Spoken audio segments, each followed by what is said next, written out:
Лекарството за рак е открито още през 19 век, но е скрито от хората, защото не е удобно на фармацевтичната индустрия. През 1931 година немският учен Ото Варбур получава Нобелова награда за откриване на основната причина за появата на рака. Доктор Варбур открил, че липсата на физическа активност и киселинните храни са най-важната предпоставка за появата и развитието на ракови клетки. Направил е поредица от тестове, в които изолира туморни клетки, като веднъж ги поставя в алкална среда и веднъж в киселинна. Резултатите били направо феноменални, защото тези, които били в алкална среда, са умрели, а другите в киселинна са се развили, защото се хранят анаеробно, т.е. нямат нужда от никакъв кислород. Всички нормални клетки се нуждаят от кислород, но раковите могат и без него. Ученият заявил, че намаляването на кислорода и увеличаването на киселинността в организма са двете страни на една и съща монета. И ако някой има едното, със сигурност ще има и другото. С други думи, всички ракови клетки се развиват в киселинна среда и всичко зависи от това, с което се храним. Нека ви разкажа, в нашето тяло има pH. Това е мерната единица, с която се измерва алкално-киселинният баланс. Има скала от 0 до 4, където 7 е неутралната зона. От 0 до 7 е кисела среда, от 7 до 14 е алкална. Много е важно да се знае как киселинната или алкалната храна дават отражение на здравето.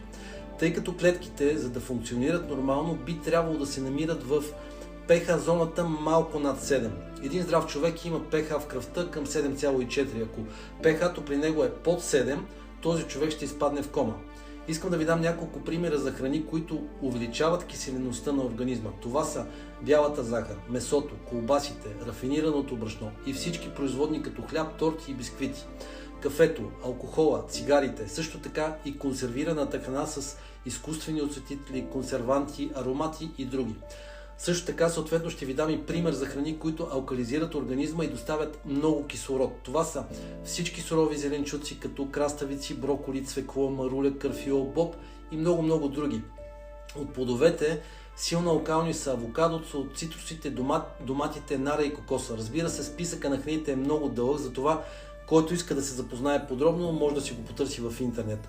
И още нещо, което доставя много кислород на тялото, е спорта и движението. Заседналият начин на живот буквално съсипва здравето. И като обобщение, доктор Варбур казва, че ракът не се наследява.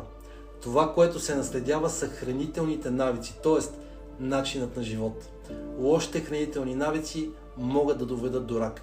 Ако човек контролира своето pH, знае какво да прави, движи се, спортува, контролира горе-долу храненето си, като поддържа минерали и микроелементи, то тогава ще има един прекрасен алкално-киселинен баланс. И тук искам да ви препоръчам продукт, който съдържа веществата, които са необходими за нашето pH, и това са калий, калций, магнезий, натрий, мед, хром и молибден. Продуктът се нарича ProBalance и се комбинира отлично с гел от алоe вера с коприва, в който има органичен силиций. Двата продукта заедно балансират обмяната на веществата и алкализират организма. За тези, които се интересуват от тези продукти, нека ми напишат съобщение в Instagram. Бъдете здрави и се грижете за себе си!